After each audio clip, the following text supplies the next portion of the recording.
Mimi dap wayin sima.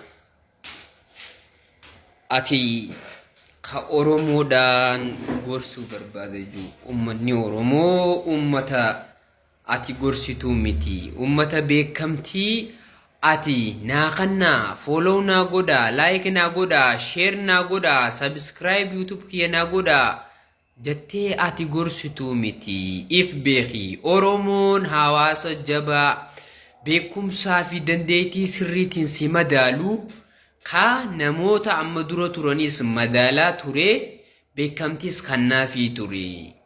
Kanaaf artistiin keenya Rabbi rahmataa godhuu fi Ali Birraan Adeeroon beekamtii Oromoo subscribe naa godhaa na jaaladhaa jee iyyeetii miti ati ka iyyitu ka Oromoo beekamtii naa kan nu didee Oromoon na sakaale Oromoon guddina waliin feetu kajuu Oromoon nama darree ifi jabaateef guddisu namni Oromoo bira yoo jabaatee bee malee alagaa biratti dorgomaa ta'uu hin danda'u. Oromoon ammoo nama laafaati immoo gadi geessitu eebbiftee gaggeessuuf jabaa taachuu qabdaati. Jabaa taatee boo akka Alii Birraattii fi cabsitee keessa ba'uu qabda. Akka gootota Oromoo warreen ganamaa kaasii laangaarraa jiranitti jabaa taatee ba'uu qabdu. Oromoon beekamtii namaan kennitu.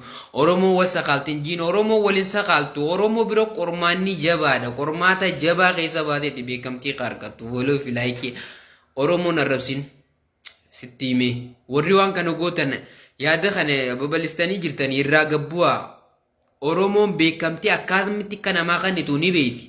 Namni lallaafaan Oromoo biratti bakka hin qabu jabaa taatee ba'uu qabda. Namni Oromoo biraa jabaa ta'ee beekamtii harkate saba fedhe biraa dhaqu addunyaa tanarratti dorgoma jabaadha. Saniifuu Oromoon nama beekamtii kennituuf ni beektin isiniin jaati Oromoo irraa gatu.